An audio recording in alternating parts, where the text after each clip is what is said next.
All right, we will call this meeting on Wednesday, December 4th to order. Does anybody have any adjustments to the agenda? If not, we are going to bypass approving minutes and we'll wait to approve minutes until next time since we won't have quorum of, I guess we could even if Megan wasn't there because we could still do it, but we're going to pass on approving minutes. For our last meeting, I'll open up to public comment. Does anybody have any public comments? Not relating to tonight's business? If not, we'll move on. Tonight is Harry's night. He is going to present his memo that he presented and work that he's been putting together to make a proposal for basically an action plan for the town and the planning commission to pursue for our land use, zoning and town plan suggestions and bylaw suggestions. And I'll go right to you, Harry. I do want to introduce Megan. She was here at our last meeting, but Megan got sworn in. Was it unanimous? Both boards? Whoa! At both boards. Megan, do you want to say anything about your history and your passions and why you're on the planning commission? I feel like I said it last time, so stick with that. Very happy to have you on board. So happy to be here. We don't have any agenda items that need voting on. We don't really have anything on our docket that's causing contention at the moment. So it's kind of a free, easy night. I'll shoot it to you, Harry. Yeah, it is refreshing. Well, yeah, thanks, Ben. I don't want this to be too much of a one-man show, obviously, or a monologue. So hopefully we can kind of discuss things as we go along here. Glad that we're finally doing this. As you know, the memo was almost 2 months ago now, and we've had this on the books for a while. So eager to get some of this stuff formalized with the commission and hopefully be able to move forward with some of the things that I've suggested in the memo a while ago. I hope everyone's had a chance to read it. Where to begin, really? I mean, since I took over in my position and have been working ever more closely with Woodstock, I've heard so much about how it really seems like folks in the town want to encourage more development in general, and in particular more housing development, and in particular on that, more affordable housing. And really all signs historically have pointed towards the East End and towards smart growth. So basically growing inward where there's already infrastructure to support more dense development. And so I took a look at the bylaws, basically a desk review of the bylaws looking specifically for housing. The things that I've recommended are not really exhaustive of everything that you could or should do with the bylaws. I really just kind of had the blinders on looking for opportunities to produce more housing or to create a more housing friendly bylaw.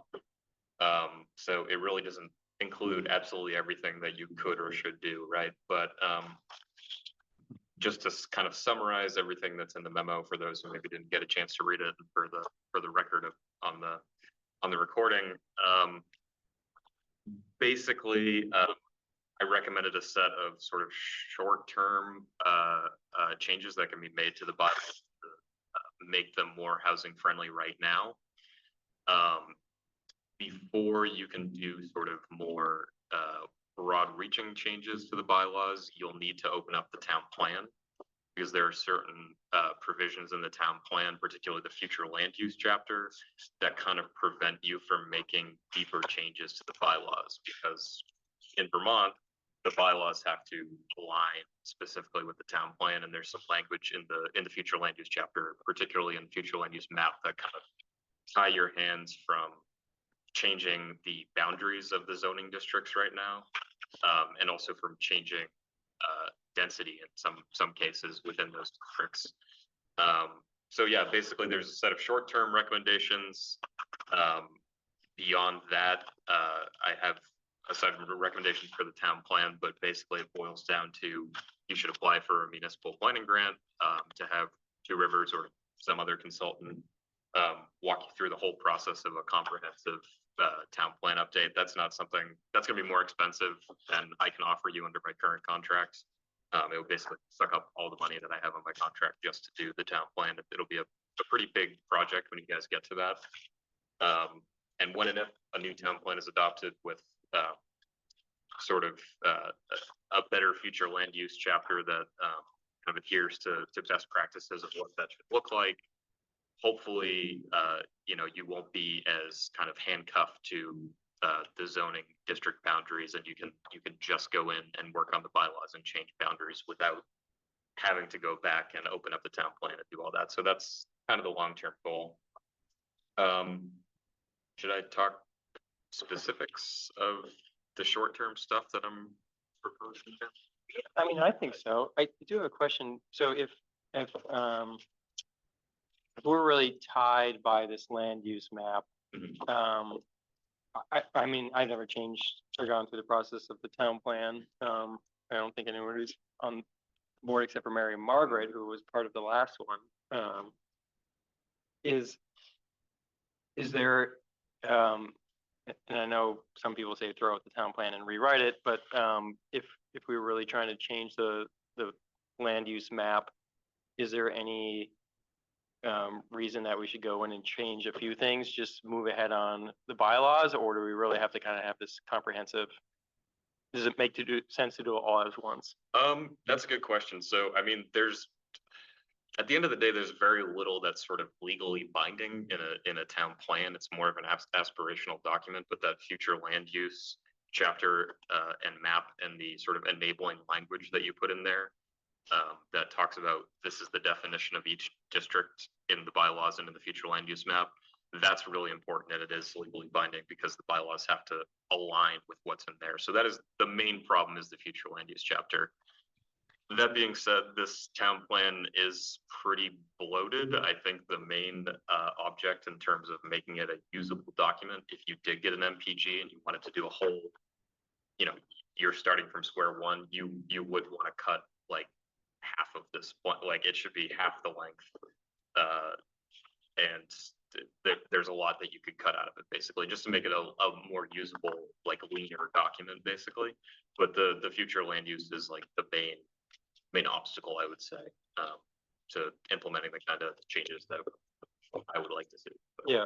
Harry, why, I mean, do you think there's any reason for the existing redundancy other than it's how it's always been? Are there, you know, might there be a reason?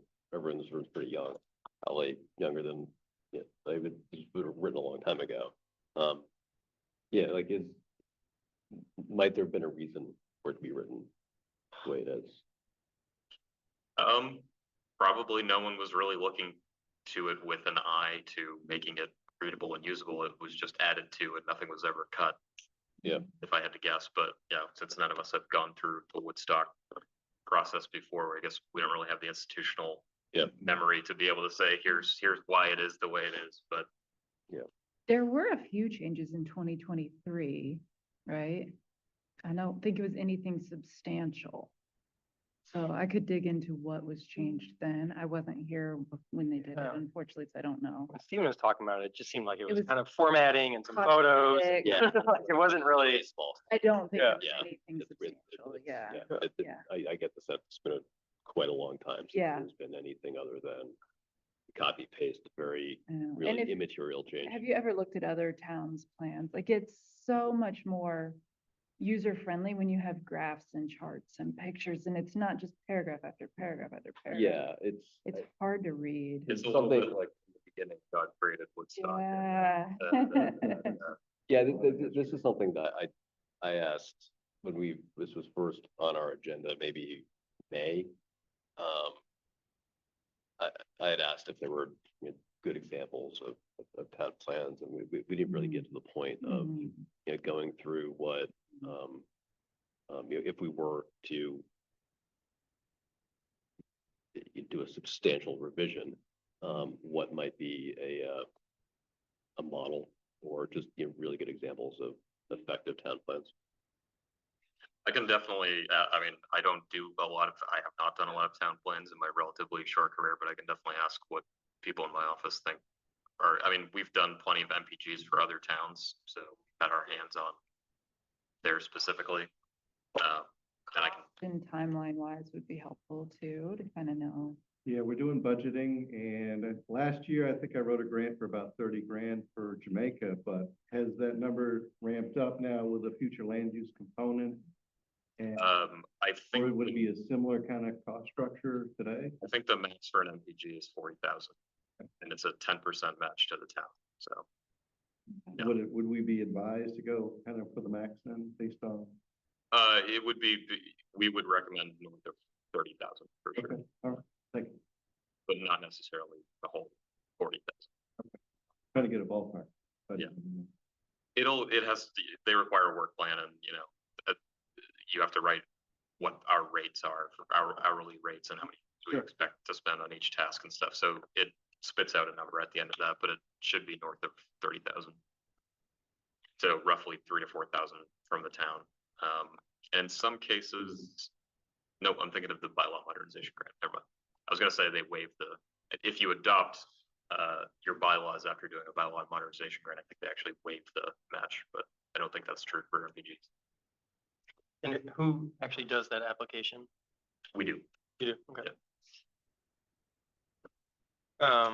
So it sounds like, it makes sense to apply for this grant, and if we get it, we're looking at the whole town plan, not just one specific. But if we didn't get the grant, which could be possible, right? If we don't get the grant. Yep. Then do you feel like, Plan B is just looking at land use for future use, or Yes. like, It would require probably, unless you have in-house like GIS expertise, it would require probably a few $1,000s worth of, you know, professional services for GIS work to redo the map. Yeah. Hi. But other than that, you know, you could rewrite the actual descriptions of the districts, Yeah. yourselves. And yeah, there's no reason you have to, I mean, town plans expire every 8 years. You guys just redid yours and got it adopted, so there's no reason to completely gut the whole thing unless you get free money to do it. So, okay. it could be better though, so. So 4,000 in the budget either way, right? 4,000 for match grant or 4,000 for GIS? Yeah. Something makes sense? Yeah. Yep. Yeah, definitely. I think it's well worth. Yeah. The money. Oh, yeah. Either, We Yeah. may or may not be able to do the map. Someone in my office might be able to do the map using ACCD funding that we get. But I'm not gonna guarantee that while I'm sitting here right now, because I'm not sure. But yeah, just to reiterate, basically the problem is at some point down the line, someone took the zoning map from the bylaws and basically made it the exact same as the future land use map in the town plan. And because they have to be in alignment, that means you can't change the boundaries of your zoning map, because then it would not be in alignment with the town plan. And that's not very good practice. Like, generally speaking, I don't know if you have the PDF of my memo handy, or if you can get onto the Two Rivers website, Mike, but the Fairly future land use map I called out is like a good kind of example of what a future land use map should look like. They're really supposed to be very general for the purposes of like planning future growth and conservation. So in Fairly, you'll see that like a huge majority of their land is just sort of conservation, low density residential, you know, it's like groundwater protection, whatever. And there's, as you get in, it's almost like concentric rings into their little downtown that's like, we want higher density here, this is where we want to grow. And that's about it. But yours is like, this is the commercial light industrial district, and it's like one block of Pleasant Street or whatever, and it's just way too prescriptive. So yeah, so this is Fairly. There should be a key down at the bottom there that says what all these different blobs are, but that's really all you're looking for with the future land use map. You've got the green, which is just kind of like rural uplands conservation type area or low density residential. And then you get closer and closer towards the downtown core, which is like, we really want to direct our growth into this area. And that's really it. That's all it has to be. And that way it directs the bylaws, but it's not too restrictive of what it's not dictating uses specifically. It's not saying you can put a gas station here, you could put a X, Y, or Z here and not here. It's just, where are we growing? Where are we trying to stay the same? Where are we conserving? Are you aware of,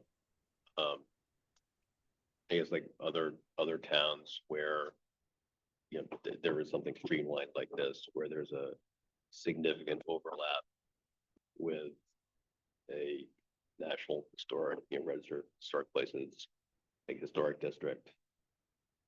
Because, I mean, conceptually, like,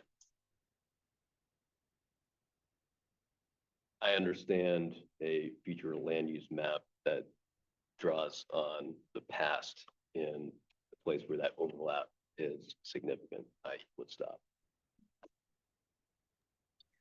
Well, I mean, the National Historic Register District, I think downtown Norwich is Yeah. National Historic Register District. So, I mean, plenty of other towns have squared that circle somehow. Yeah, okay.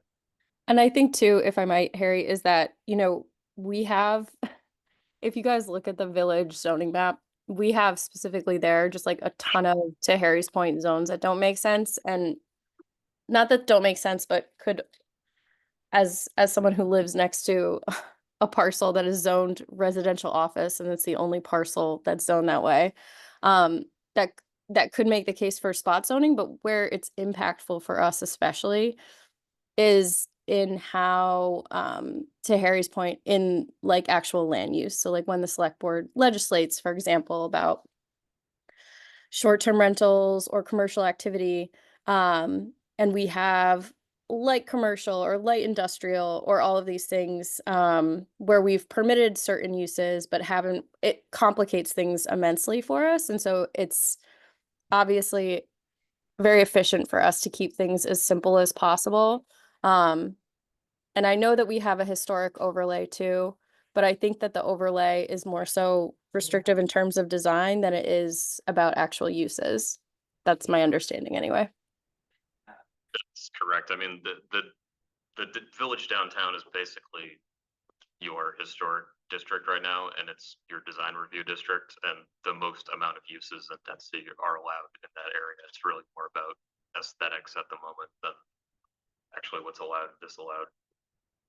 But yeah, there are a number of districts in the bylaw right now that once the town plan is changed, I would recommend consolidating them, because I think you've literally got one district that's light commercial industrial and one that's commercial light industrial.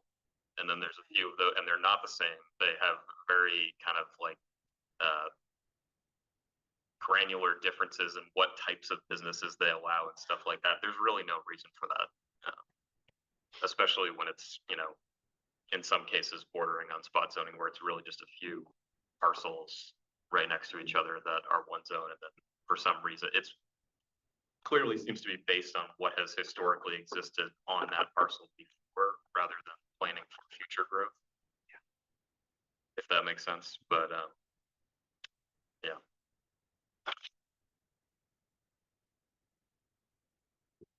I have a question, and I apologize for coming in late.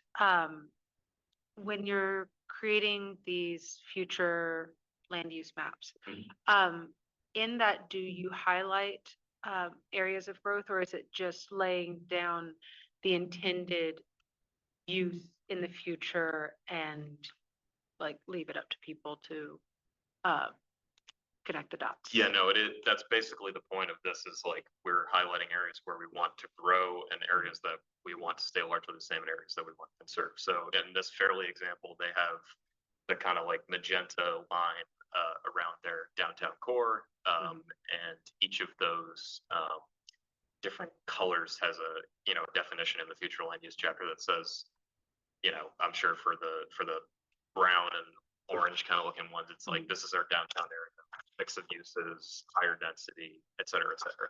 And that's really all it is. You don't want it to be too prescriptive, because then again, if you write into the description of, say, the village area there, the density is whatever, 2 units an acre into the town plan. then your bylaw then cannot allow more than 2 units an acre. So you don't want to be too prescriptive. You just want to say like higher density housing, mix of businesses, et cetera. Because then you're going to end up in a situation where your hands are tied again if you want to change the bylaws in the future. So we don't put any zoning districts in there. We just delete all of this essentially and have titles like that. Yeah, we'll need to have a process. The commission will need to have a process where you're saying, Yeah. all right, here's where we envision growing. Yeah. Here's where we insert, and then make a new map from scratch, basically. So what is the magenta area, barely? It's not in the key. If you scroll down there, it might be It's not. somewhere else in the, oh, it's not. That's the center.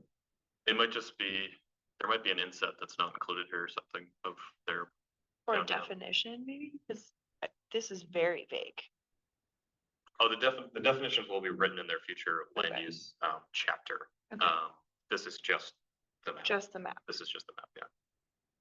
Which is usually like an appendix on the town plan.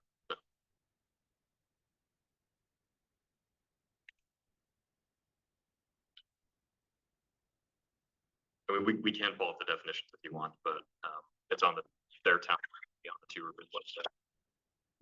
If that's helpful for people to see, but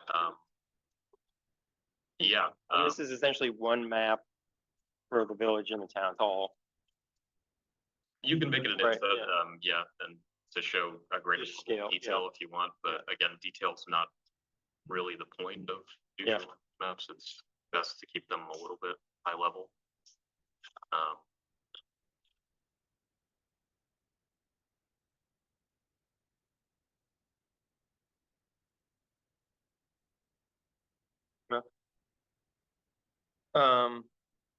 Yeah, I don't think it's a bad idea, Carrie, to go through the other Go through the points, yeah, because I think it'd be good. if We had kind of a clear action plan of what we want to spend our time on, either while we're waiting for a municipal planning grad or, Laura, since you're on too, did you have a chance to talk to trustees and select board?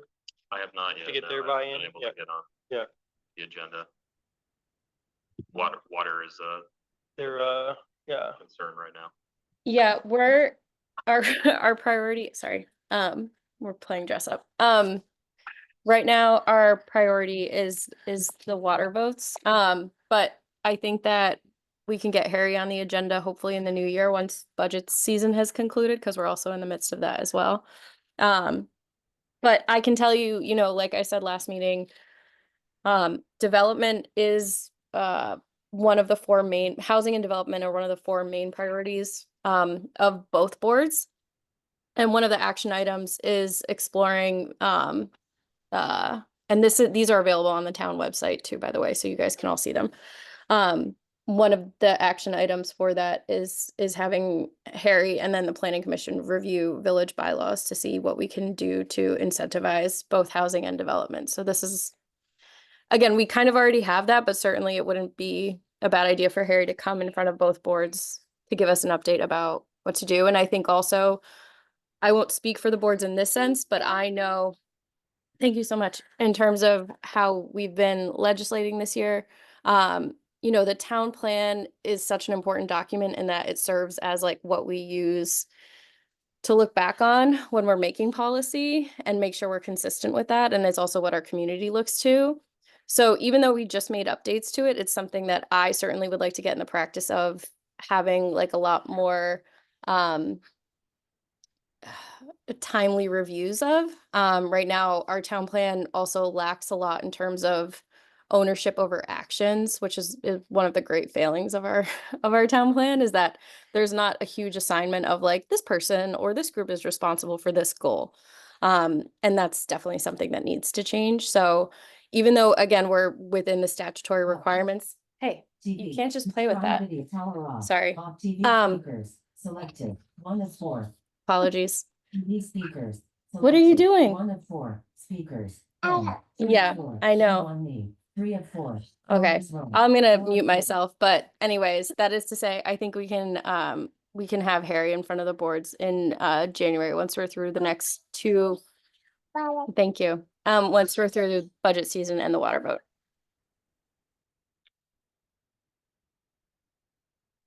I don't know if you heard it, but we need $4,000. So. Sounds good. I mean, people were asking for a lot more money today at the budget meeting, so We're only 4,000 on the very first doable. bullet point though, so you know. So yeah, if we're gonna talk specifics, basically on page 3 of the memo is the start of the recommendations if you want to follow along, but basically on a high level, again, we can't really change anything to do with the zoning district boundaries or what the definitions of those districts are until town plan is changed. So everything that's categorized as a short-term measure here is stuff that we don't have to wait for. But basically, for the short-term stuff, my general feedback is that it's more restrictive of multifamily housing than it should be, the current bylaws, than it needs to be. The design standards are too vague and possibly illegal in some interpretation of it, in my interpretation of it. And in general, it's just not a very user-friendly document, which is a potential obstacle to actually trying to get development to happen, especially if the town kind of takes more of an economic development approach, which I know is something that Eric and other folks are interested in the town doing, and the town being more active in soliciting, projects and things to happen. So that's generally what these recommendations are geared at, is those 3 things. The main thing with multifamily housing is that a lot of it is conditional use right now. I think that in the interest of producing more housing and having a more housing friendly bylaw and a more modern bylaw, honestly, is to move a lot of that out of conditional use and make it permitted with site plan standards and design standards for the design district that are just administered by the zoning administrator. Right now, the way it works is that there's conditional use, which has to be approved by the DRB. The design board also gets to weigh in on projects that are in the design review district. Their role is strictly advisory. They, produce a recommendation for the DRB. But it's really not clear right now in the bylaws. The design board is only acting in an advisory capacity, so that's another thing that we want to really make clear. But under statute, all of those things can be done by the zoning administrator through multifamily housing up the use schedule to permanent with site plan. So Mike or whoever is the administrative officer at a future point in time would be able to go through to the design standards himself or herself, go through the site plan standards with all the documentation that the developer provides. And if they are clear, empirical standards, there's no reason that can't just be done as a checklist, essentially. And there's no room for, conflict or argument or appeals based on something not being done properly. If anyone's looked at the design standards in the current bylaw, they are extremely, extremely vague, and that is bad.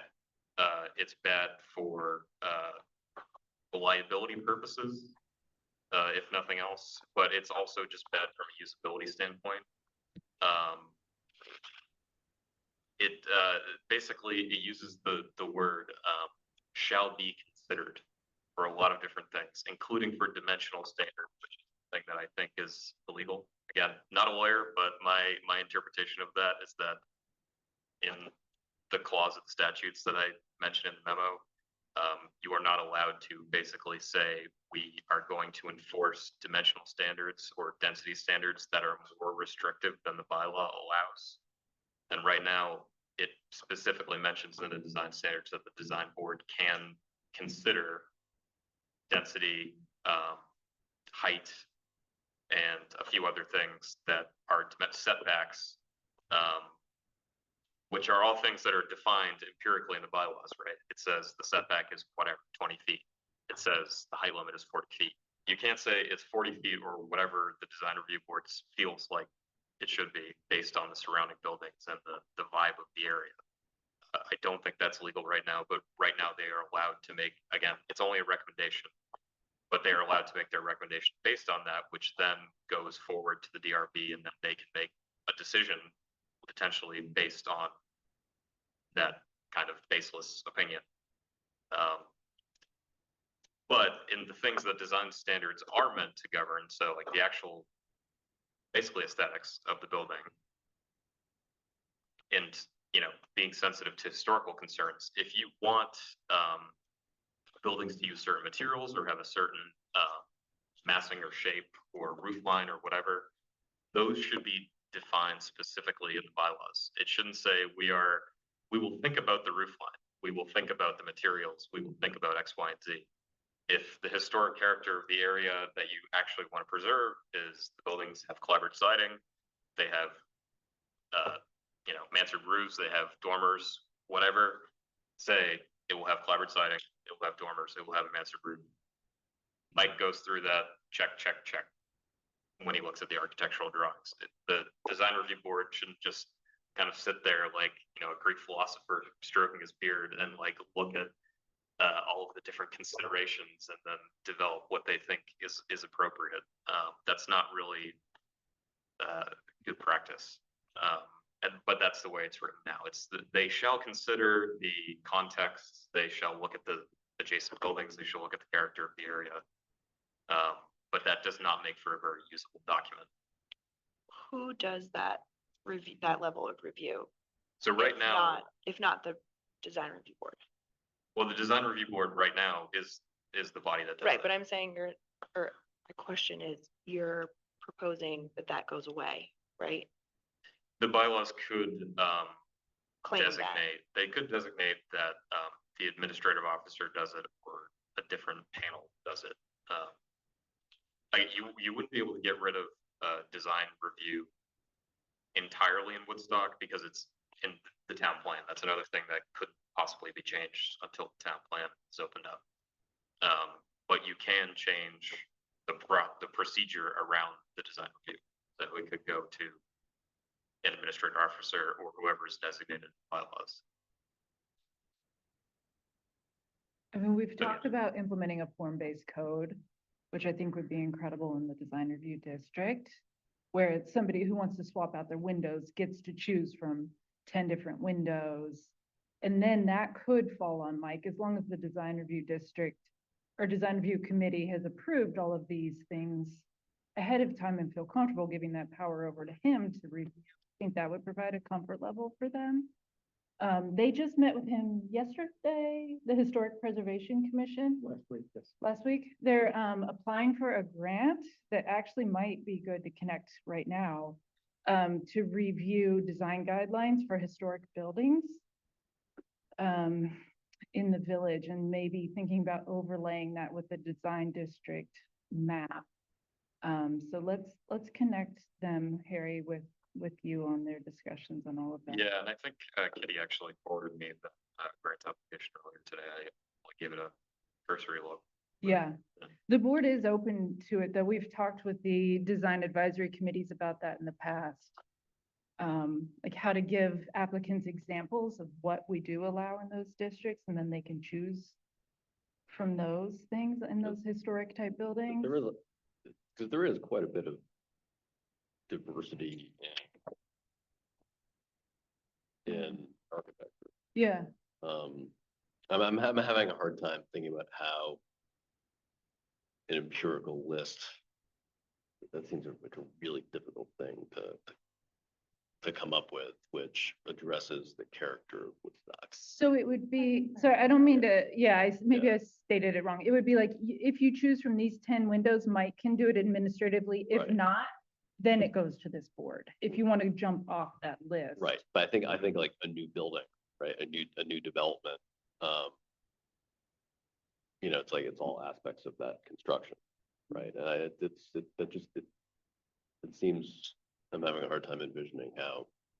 Yeah, I'd have to see some Yeah. examples, because it's, hard for me to imagine how many aspects you'd have to control. Yeah, there's a lot of towns that have done it. I can send you guys some examples. I guess a related question is like, how significant of an impediment is this truly to a prospective developer? It's, I mean, how many Yeah. meetings do people have to jump through? Correct. And it can take 2 to 3 months when you go through the appeal periods and reviews and all. Right. First administrative, a couple weeks. Right. If we're promoting economic development, expedited reviews are one of the things the development community, really embrace. The follow-up question would be how much of that lies in, the handoffs and the existing process versus like the concept of design review board approval versus administrative approval. Like it seems like there's something in the middle of a couple of weeks versus strung along for months and months and months, if that makes sense. And the associated risk of having to iterate plans just to then get additional feedback from another board. Like I understand that's a real issue. I'm just struggling with like how meaningful of a impediment is it? Well, Yeah. I mean, it's very, like the stroking of like looking at the drawings like that. Like, I've been in a lot of design review meetings where it's like you're shooting from the hip.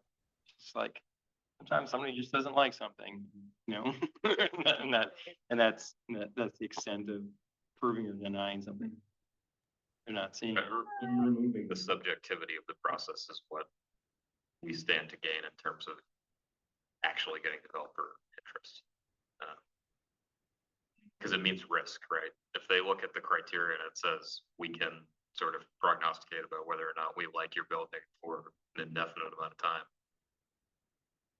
usually that just means they won't bother. I'm curious about the other side of the argument, though. If it wasn't there, would we have a lot of things that we would regret?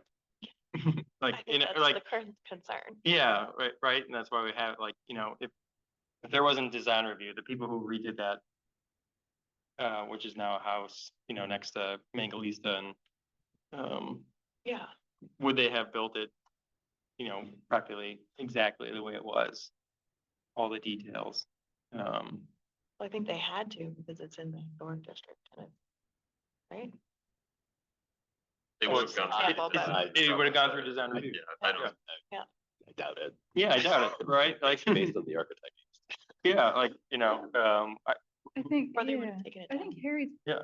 I don't mean to speak for you, Harry, but I think your point is more the way it's written now isn't necessarily setting guidelines for how people should make their buildings look. It's still just opinion based on who's on the board at any given time. Like there isn't, Yeah. it's very subjective. So the way that building ended up looking was based on the suggestions of whoever was on the board at that time. There isn't anything really in the regulations that people can follow So for maybe the design guidelines. guidelines. So like, it's not like we want to get rid of design district by any means. It's really important. And No, especially with such a historical what's more is you can't. time. Yeah, yeah. I'm not suggesting you should get rid of it necessarily. I'm just saying, if you want to preserve a certain historic character, Exactly. define what that historic character is so that a Get that. developer can actually navigate that process. And maybe it's giving them options, and if they want a more bespoke process, they can still go in front of the design review board if they want. But it seems like really what we need to focus on is just the definitions and creating whatever level of definition that we want, which could be very conservative, right? It could have a lot of detail in it. Right? Yeah. Or it could be very vague still. And the definitions are probably the most important thing to maintaining the character of the town that we all want to see. And also giving clear direction to developers so that they know that what our expectations are. Yep. And that's a good sort of starting point. Well, and then I think in thinking about future development, so there's 2 levels of like development or construction. There's dealing with existing buildings. So like the one next door to Mangalitsa, it's an existing building, so preserving that as it is has value for the historic character. But if, say, so for the building is where the donut shop is going, is that corner lot still in the design district? Yeah, it Yeah. is. Okay. So, you know, here we have a brand new building. What aspects of design do we feel are important for it to be harmonious in a historic building when it is not, or a historic district, when the building itself is not historic? You know, do we want it to historic design? Do we want it to pretend to be historic, or do we want it to be of Right. its time? Those Like are all big the questions precedent too, yeah. buildings are of their time. An 1830s building is different from an 1890s building. Right. And the 1890s wasn't always trying to be 1830s. You know, but do we say, okay, you can be more modern, but use these materials that are consistent? You know, how do we want new construction to play with the old construction? Yeah, and that's, I mean, something I honestly hadn't thought about too much so far, is that the design district does extend somewhat into the east end after the Crook and Route 4. Mhm. As far as I know, I don't think there's any reason in the town plan that you couldn't say, put a dividing line somewhere that says, okay, we're a little bit more, we'll allow more contemporary looking buildings past this point, but they still go through design It review. actually does say that now. Oh, does it? Okay. The East End has a looser standard for design guidelines. They can let other types of projects in that area. But like, you know, say someone wanted to build on the site where the pizza place used to be. Okay, so that's like Mhm. right in the center. What are the guidelines that we want for that kind of building? You know, obviously it can be a little like higher because it's on the strip, but like, how do we want like infill development? Right. Yeah. Deep in the heart of the historic district, you know, what are the standards that we want those to play by? And then where do we want it to be? You know, I think of historic districts as kind of like a train, and like it's going along, and whatever you're putting at the end is gonna be newer, but you still need it to roll along with everything else. Yeah, I think it'd be a great resource to talk to the Historic Preservation Committee too and see what their design guideline ideas are, because they're working through. I don't want you to do it and they do it and then we end up with two totally different ideas. I feel like we should, Right, that definitely needs to Connect. be done in conjunction. yeah, Could we have a charrette with them? Sure. that'd be great. Good idea. Yeah, The state historic? no, Or- Woodstock. So only Woodstock has the a village historic, is yeah. active right now. yes, they just got certified as a certified local government a few months ago. I think it was right. Okay. Yeah, Fucking- Because the And- town one got certified and then we stopped meeting. oh, okay. Fell apart. So the village, yeah, the Village Historic Preservation Commission, is that what they're called? Commission, yeah. They just came to Mike and Molly this week or last week and asked what they need to do. They're gonna be talking to the trustees next week about applying for a grant to start digging into design guidelines for historic buildings in the village. Their authority replace the state's historic Oh, I don't know. authority? I'm Or not sure about that. would you have to go through both if you're doing something? I don't know. Yeah. Do you I know? mean, they have to coordinate with SHPO, you know, SHPO with it, but, I mean, I think they defer to the town depending on what kind of plan they've got in place. Okay. Whether it's a local registry, national registry. Harry, you mentioned you were surprised by how far that district goes. The same category might be, I'm pretty sure that the water system stops at like Worthy Kitchen at Gallery Place and doesn't extend nearly as far as what the sewer does up to Blake Hill. So there is not a whole lot of space north that is currently served by the water system. Laura, I wanted to chat with you or somebody who was on the board when we did all the housing bylaw changes last year. We really just focused on changing the village regs where they had water and sewer after the state came down with the new housing changes. Was it ever talked about updating the town's regs too because of the water and sewer connections in the town? some of the density, are we automatically granting higher density in the town in those districts? It's not my, well, we haven't updated them and it's not my understanding that I I think where we updated the bylaws, the most impactful things are um and I'm trying to think where we could even, yeah, I mean, I think that's a good question maybe for Mike. I Yeah. don't know that we want to. I think our focus is the village and that was the easiest Okay. place. And so we obviously want to be compliant with Act 47, but I'd have to go back and read the statute to see whether or not the connections outside the village would also allow for, I mean, the things we did were increasing density, lowering setbacks, lowering parking minimums, specifically ending as much as we could exclusionary zoning. So where single family housing is allowed, multifamily housing would also be allowed. Yeah, okay, thanks, just curious if that. if the Yeah, I state- don't know that we ever discussed it past the village. Okay. But definitely something worth looking into. And I think, furthering the conversation, and Harry, I'm sorry if I missed this part of the conversation, but something that we have previously talked about is code-based or form-based code. Did you mention that already? Stephanie did. Stephanie. Okay, so Yeah. Go ahead. yeah, I mean, to Alex's earlier question about, like how cumbersome is this process? I think it's not even just for developers, but even just people who already live here who are looking to update if they're in the design advisory and then the design review, it can be very arbitrary. I've been to a few of those meetings specifically for things that like the shed at Vale Field, which should seem very straightforward, but is 5 meetings worth of people pontificating on what color it should be and what kind of shingle it should have.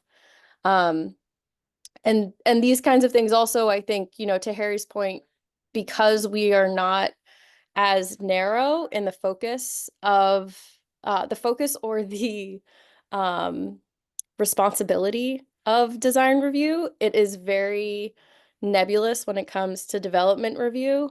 So like another example in the village was the retaining wall that the town replaced at the bottom of College Hill. And design advisory, correct me if I'm wrong, Stephanie, but design advisory said that they didn't want a concrete wall that was stamped. They wanted a natural stone wall. And so the town had to spend $10,000 more of ARPA funding to get that natural stone wall. So there's also like a cost component too when we're talking about more expensive finishes that tend to have what we're like broadly defining as like historical character. And so I think that that's a huge consideration too when we're talking about development. We want to balance incentivizing things to move quickly, but we also don't want to make it so cost prohibitive or process prohibitive that folks are saying like, well, what you're asking me to do is increasing the cost of my project, X dollars or X folds. It's not worth it to me. The math doesn't pencil out. So yeah, that's my 2 cents on that. And I don't know if there's, and maybe Harry, you would know, but I don't know if there's any communities in Two Rivers that use form-based code, or even in Vermont that use form-based code, but it's something that we could as a group also like do a site visit around the village to understand like what are the aspects that we consider character, because as we know, character is not something that happened overnight in Woodstock. It's developed over many decades. Sometimes for good reasons, sometimes for bad reasons, sometimes just indicative of the time and the materials available. And while I don't want to see like, more flat roofed Max Markets and Pizza Chef buildings, I'm also mindful that costs are associated with, alternatives.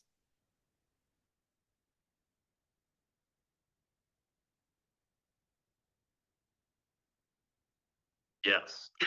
But 10 grand for stones seems like a pretty good deal. I think that's not bad either. 10 grand extra. Extra, I know. Yeah. That's But it also like is Character. sturdy, to be replaced, but yeah. Our DPW guy wasn't happy, but that's all right, we did it. Yeah, I am not aware of any towns in the region, that use form-based code right now. I'll say that's a big project. That's It's a another massive effort Yeah. to rewrite your bylaws to. It doesn't seem like out of all these priorities, like going to form-based code doesn't seem like the best use of our time. You can dictate a lot of the Like, things yeah. that a form-based code would get you using site plan standards, which are, so to kind of separate what those are in people's minds. So site plan standards are things that are like, access, how are vehicles accessing the site? What are the pedestrian requirements? Are there foliage or landscaping requirements, lighting, things like that, that kind of dictate how the building sits within the lot and things like that, beyond just the minimum, maximum dimensional requirements like setback and things like that. So that's kind of a different can of worms than design, which is really more about materials and ornamentation and, roof lines, things like that. Yeah, they're like a different thing underneath statute. And right now, I think you could benefit from avoiding a lot of difficult conversations about, should we be adding more curb cuts onto Route 4, things like that, by having clear site plan standards that you don't really have right now, that kind of head off the possibility of those problems before they occur, if that makes sense. But you can also use that to kind of dictate certain, like historical vibe or walkability through the site plan standards that kind of go above and beyond what the dimensional standards will get you, if that makes sense. And then design will cover the things like, what is the cladding, like what are we seeing on the building itself? Because I look at the design review district too. And it might not potentially be a ton of areas where there's a lot of development potential anyways, right? How far out east does it actually go? It goes to first one. Well, yeah. It might even go to that building. I'm looking at town plan. Definitely all within the village zone. Yeah. And then there's also the Southwood Star zone review, just separate, but for the village one, I think it's all within the boundaries of the village. Yeah. So, yeah, I guess it's the garage property. East end. Okay. All right, You want me to talk about? I say keep pressing on. Yeah, do you want me to talk about, neighborhood development areas and Yeah, things like that? yeah. Yeah. That's really great. Exciting.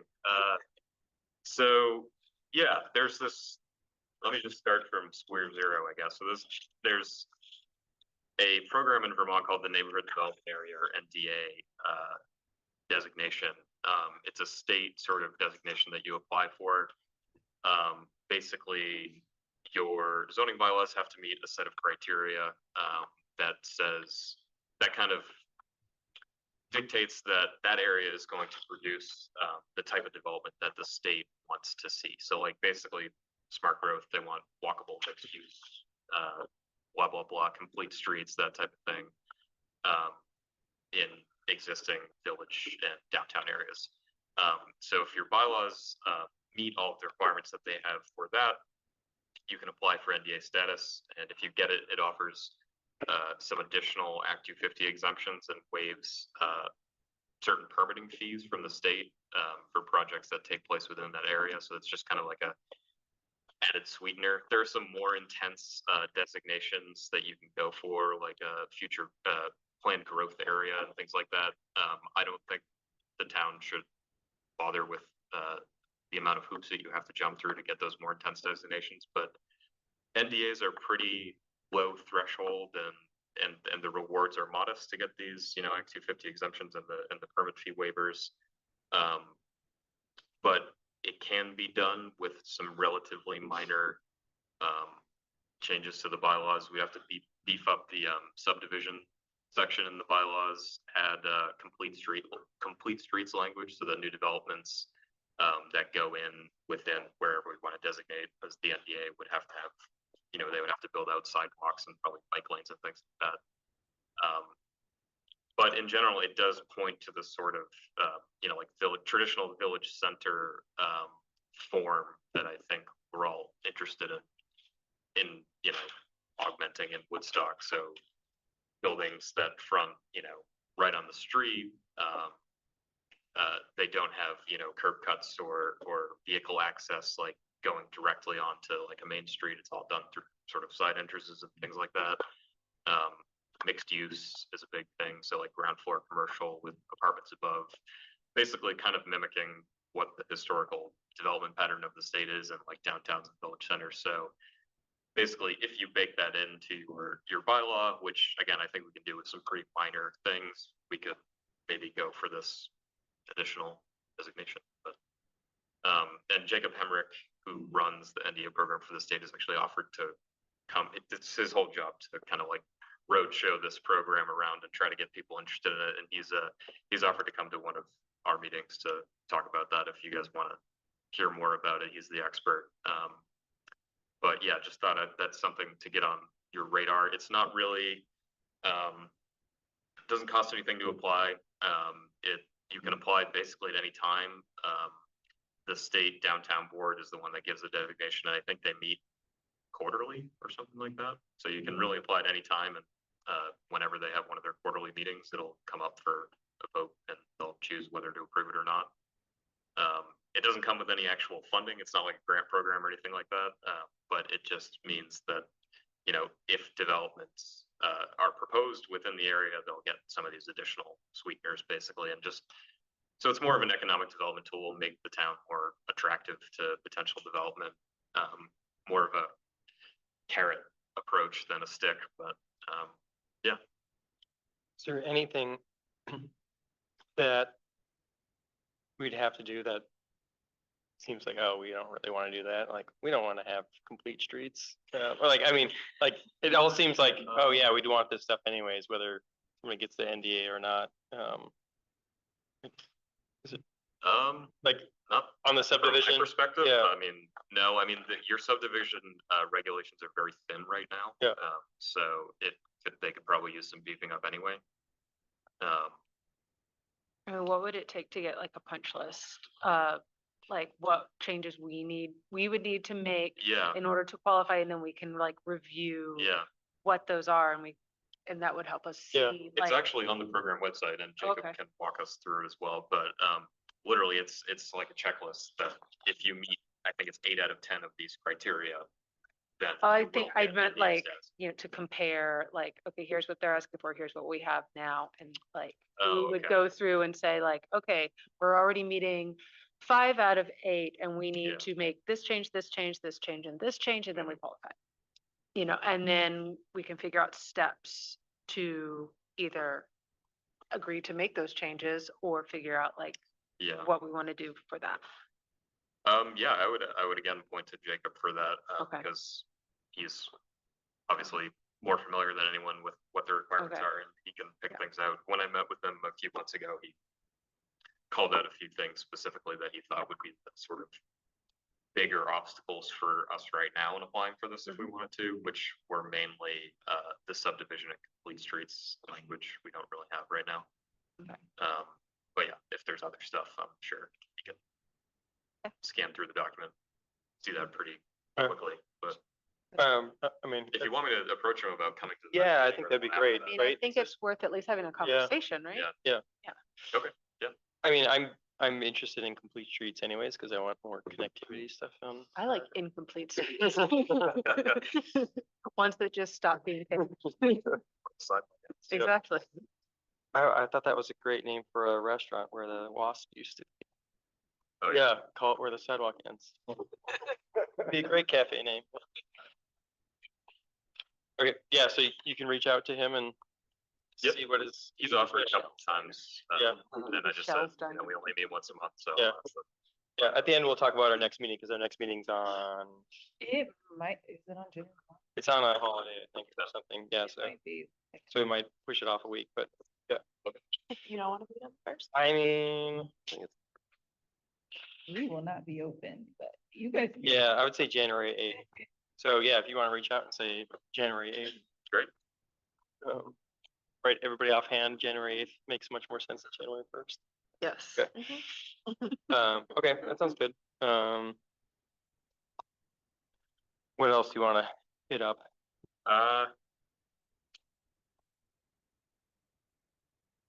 Reducing parking requirements, I mean, some of that has already been done in the village under your 2023 update. I think it's at 1 space per unit, right now in the village, which is actually required, by state law now, so I think you are set in that regard. Some of those, cuspy areas, could argue that are, on the cusp of the town, could arguably reduced as well. But I don't know if there's a way to do that across. So part of the town zoning that's just across the village line goes immediately to, I think, R5 or R3. And I don't know if there's really a way to do that without. That's what I was trying to ask Laura earlier, is part of the town has water and sewer access, and we did not change the density in the zoning bylaws in the town. Sites. We only did it in the villages. So Right. does what the state has in place automatically It's, overrule what? It's in effect what right our now. zoning says regardless, so we Yes. have to allow if someone, parking, everything in the town. Okay, yes, so it would just be sort of cosmetic, going in and cleaning it up, like we don't really have a choice to clean that up in the. yeah, and again, you wouldn't want to do this until the town plan is changed, because then you'll be able to change the boundary and say, okay, this shouldn't be R5 because there's water and sewer. This should be part of the commercial mixed use or whatever is on that boundary of the village. But yeah, I mean, the state law is in effect right now, whether you like it or not. I mean, if someone proposes a project that Yeah. is under the density threshold, it'll still have to jump through all the other hoops of the bylaws, but you can't reject it on the basis of it not being an allowed use. I would need to look at the zoning map, It all ended up being higher, the R5. yeah. There's R5 that fronts the main roads, I believe. I don't know exactly where the zoning map starts and off the top of my head, what those districts are zoned.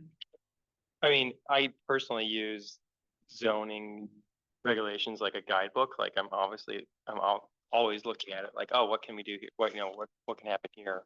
Like, if it's not clear, like I could see how it's for anyone looking at it, an impediment. So while it is, just an aesthetic thing, like I think it's important to get them to align. Because otherwise they're not going to know unless they come in and talk to you. I had somebody reach out to me this week and I didn't know the answers, but they're like, we're trying to do this and I have no idea what to do. Call Stephanie. Call Mike. Okay.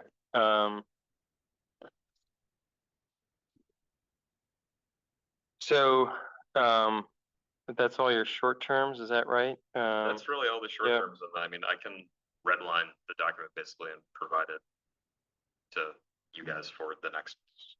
Maybe I shouldn't promise the next meeting, maybe the one after that. Yeah. Because that's a pretty quick turnaround. But basically just propose specific language to address each of these. Yeah. Say yes or no, and either, trash can it or we'll keep it in there. And, So- you can move forward. I mean, What was the gentleman's name at the NDA again? Jacob Hemrick. Yeah, I think it sounds great to get him on board. Yeah, redlining the short term, I definitely think,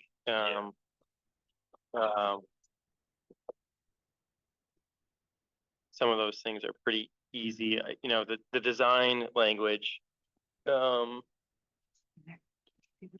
without seeing other, trying to get around, like, if we're not going to a form-based code, which seems very labor intensive at this moment, like,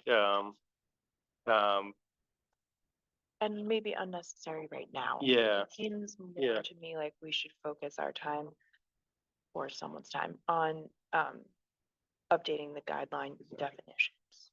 and for the providing future land use map, definitions. yeah. Layman. The MPG grants, you had an email, it doesn't get determined until March, April or something like that, like, or? Yeah, so Okay. maybe I should talk about that to everyone. So the program is kind of behind schedule this year. It's normally on like you apply in November, you find out before the new year whether or not you get a municipal planning grant. This year it's being delayed. They're like redoing the state's grant management software. So everything that, that department does is behind schedule, but they did just announce it yesterday actually. And they said, applications open end of January and are due end of March. So we would not know if we got an MPG until probably end of April. Okay. After that, it's a 2-year contract normally, so you'd have up to 2 years to do the work that is fine there. If we got what we were asking for, the town plan, what's the timeline on that? How long does that process really take? I mean, if you go through the grant, I mean, it depends on what's in your work plan and what you're setting out to do. I mean, like I said, the town plan is good for 8 years and you guys just did it. So you can, if you want to just open it up and do some minor things, maybe just address the future land use map, you can do that. I don't think you would want to go through the MPG just to do that one aspect. But if you want to do a comprehensive update, I mean, that's probably a year. I mean, you'll want to do some public engagement. You'll want to, take a pretty deep dive, and it'll take time to draft language and run it by people and eventually to do all your hearings and warnings. But yeah. So Okay. So that's that. Yeah, I mean, I already kind of talked about the town and village plan stuff, and then everything after that in the long-term category of zoning bylaws. I mean, we're talking like well over a year from now if you want to address those things. So I don't even know if it's worth really talking about. But basically, once the town plan is up to date, the future land use map is changed, and you can then start potentially changing your zoning district boundaries and what the definitions are in the bylaws and things like that. Then you can actually, make sure it's written in the bylaws. The bylaws as written are compliant with the new state law changes and things like that, just to make them more clear, more usable, and to demonstrate that you're in compliance. And you can do things like consolidate the number and type of the zoning districts, so you're not, again, for the sake of usability, so you're not like parsing, is this a commercial industrial, like commercial industrial? What am I allowed to do here? What does that mean? It gets pretty granular there in parts of the village. There are issues with spot zoning that you would probably need to change the town plan first in order to remove them. The in district specifically is definitely a problem. For those who are not aware, the current bylaws and future land use map actually have in as a district, and it is like one parcel is an in district. The Woodstock Inn, the former Blue Horse, I think, the Kidron Valley Inn. So it's basically one parcel, one zone, or one district, and that's not, you can't say this parcel is appropriate. It flies in the face of kind of what zoning is for. You can't say like this parcel is appropriate for one thing and the parcel right next to it is not, and only this parcel is appropriate for this. It's really not really the point of zoning, and clearly it's just based on what exists there right now. So that should be changed. You can just add into the use schedule, say inn is the hotel with this number of rooms, whatever, and it's allowed in these districts. You don't have to have a whole district just for inns, and they're allowed to do whatever they want, or whatever it says right now. But yeah, that's something that is baked into the future land use map right now that would probably be good to. So that's more of a cleaning things up and best practices thing. It's not really impeding, like housing development or future development right now. It's just, if you're gonna redo the bylaws in a more comprehensive way, that's one kind of glaring thing that we saw, and we're like, that should not be that way. Yeah, so I won't go into too much detail on the longer term stuff there because it is so far down the road, but Yeah, I'll stop talking for the moment. Okay, well, yeah, does anybody else have any comments? So at least for next steps is getting Jacob in to talk about, the NDAs and looking at, yeah, what's that checklist of items? And what we have to do on our end to correct those things. Then, green light the municipal planning grant. So do you need anything from us, Harry, or you're able to? Yeah, before we submit the application, we'll have to have the planning commission officially, motion and sign on to apply, and the select board as well. And probably potentially the trustees, since Probably. we're in their jurisdiction as well. So it does require like you sign a form, basically. Yeah. The chair would sign a form, select board and trustee chair would sign a form. Okay. And Kevin, who I think would probably be doing the application at my office, might want to talk to you to have some reciprocity or the whole commission potentially about, what is the substance of the application, what are we going to do, that type of thing. Okay. Yeah. So is next steps on that meeting with him, or have him reach out to us, or? Yeah, I'm not sure how early you'll want to get that Okay. started going into the holidays, since it's not due for quite a while. Yeah. I'll ask him about that. And that's all determined at the same time, so it's not like if you apply in January, you get a answer earlier. They decide, yeah, they start all at the same time. Deadline's end of March, and Yep. everyone will find out. Yep, okay. Well, if it's due on January, shouldn't we meet with him at the January? It's not due until the end of March. It opens. Oh, it opens in January. Okay, Yeah. sorry. They just I announced thought it it was yesterday, but due it's not open January yet. and they decided by Nope. March. Gotcha. Okay. Maybe you should come present to the boards in January 1st and then we connect with Yeah. Kevin. Okay. Maybe shoot February meeting for For, us. okay, yeah. I just don't like waiting until the last. No, yeah. We should avoid that. So for next time, Jake is coming, but other action items for us, things that we actually can look in and act on are potentially, the town density regulations, right?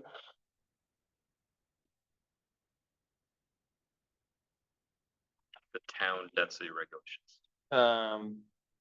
Did you say we updated the village, parking density? see. We Sorry, updated parking. the village bylaws. We didn't open up the town. I No, don't know no. if we need to. I know, Alex was just looking at the map, like the zoning districts change as soon as they bump over into the town. So maybe looking at that, the impacts it would have. I don't know. Yeah, I mean, you're probably doing your parking requirements by district right now. I don't actually know off the top of my Right. head, but so you wouldn't be able to change, say, the parking requirement in R5 just to address the one part of town that's R5 and on water and sewer, Yeah. to make it compliant with state law. So, Yeah. Gotcha. but again, state law just exists whether you like it or not right now, and it supersedes. Yeah. So if a permit comes up in that area and it only has one space per unit, Mike can't deny it based on the fact that it has one space per unit. That's how it is. So even if our bylaw says something contradictory of that. Okay, so,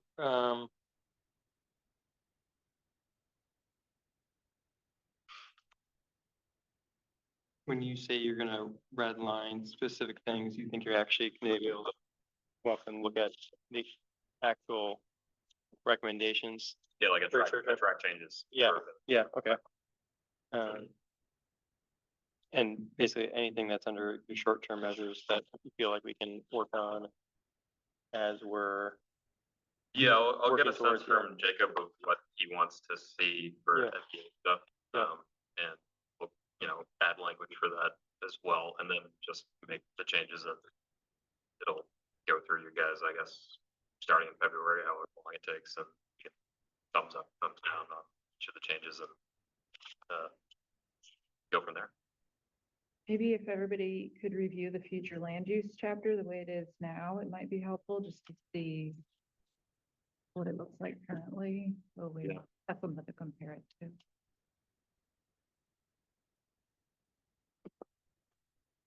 And would the Fairleigh Town future land use map and chapter also be a good comparison tool?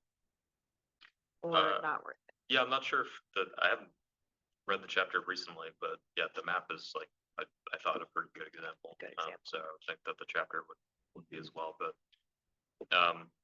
if there's, if there's things that people really care about, it can be prescriptive basically in the written description, like we don't think, one common thing that towns sometimes do is say, we don't want like principal retail in this area. So they're basically saying, we don't want, I don't know, like a Walgreens or a Tractor Supply or whatever, anything like that. And then that is actually legally binding in a Act 250 permit scenario. If a proposal came up for something like that, they would say, no, you can't put that there because the town plan says that this district is not, or this future land use area is not appropriate for that. So in that case, it's legally binding. Generally speaking, the written description should be more like, we think this area is appropriate for a mix of residential and, retail uses or something, like for the village, for example, or restaurants and stuff like that. You don't want to be like a zoning bylaw in the future land use generally, where you're like, there's a 30-foot setback in this area, and we only want, the car washes, but we don't want, drive-through or whatever. It's a stupid example, but it shouldn't, you're just tying your hands if you're doing that. But if there's something like, we don't want principal retail because we don't want strip development and that type of thing, then yeah, that's what a future land use map and chapter can be used for, because it matters in Act 250. So Stephanie, as we're going through these changes, how do we bundle changes? Like one of the other recommendations, add the definition for mixed use residential. That seems kind of easy. Like we find a really good definition that we all agree upon. Like I don't think anybody's going to have much opposition. Like, like that seems something really easy to kind of push through. But does it make sense bundling changes together so that we're passing everything all at once? So it's, Yeah, so we're not like warning a meeting just for adding this definition. yeah, once you have the public meeting, then you have to present it to the boards, right? So every time you Yeah. open up those bylaws, you've got to take it to another public meeting.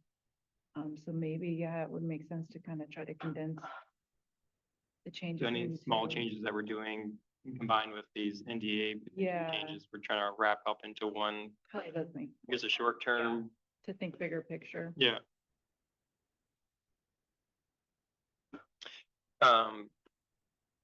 Did you have any examples of a mixed use residential definition in your review that? Not off the top of my head, but Yeah. it was kind of a glaring omission. in Yeah. the bylaws right now, because, most of your village is mixed use residential, as I would conceive it, and that's what the state wants to see. I think that's what a lot of people want to see in village centers. I mean, that is the historical use, right? You got your ground floor, retail, restaurant, whatever, and apartments or offices above it, right? So, but there's no, if a proposal came up with that right now, there's not like a clear, at least in my reading, maybe you've dealt with this, Mike, with actual proposals that have come up, but there's no like clear place to categorize that right now in the bylaw. Yeah, so, but yeah, I think that's really low hanging fruit at the Yeah. moment. So that's just defining it and just adding it to each. Having it Area that makes districts sense, and yeah, saying, yeah. like, whatever, this is permitted, this is additional. Yeah. Whatever. Yeah, okay.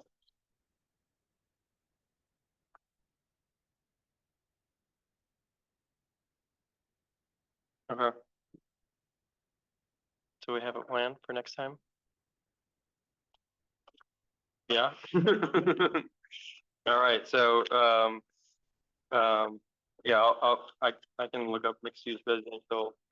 It seems pretty easy. We'll continue with Jacob on NDA is really, and looking at all those, specifics, right? Mhm. Those are the two things. Something may happen with, village, or the historic, Historic yeah. Preservation, they're coming to talk to the trustees next week about their grant, right? Correct. So, What's the timeline for that? they have to apply by December 16th. Yeah, it was a quick turnaround. They're hoping to have a consultant or designers in place by the summer. They should have recommendations later in that. year for And this what are the specific recommendations gonna be? design guidelines, and I did ask, is it the effort to kind of expedite, or is it to kind of slow down? And the effort was to expedite the review process. So you would have kind of a template of different designs that could be incorporated if you wanted to go through steps in that approach. So that's something they basically just present to us and that we have to change the bylaws, or that's just completely on their end when they're just looking at it? It's gonna require bylaw change, or I asked, is it a standalone ordinance, which it may be required. Okay. Because to me, the focus should be on the historic buildings, but when you have buildings that were built in the sixties and seventies, what design criteria, because some of those buildings are all within the district too. Yeah. What are the requirements for those? You know, do they have to be historic, or what other, or are there different themes depending on the roadway and the building typology? Once we learn a little bit more about it, I can figure out if they should start looping into some of these meetings, or we can connect on, I guess. Yeah, how to- okay. How to make sure we're all working together.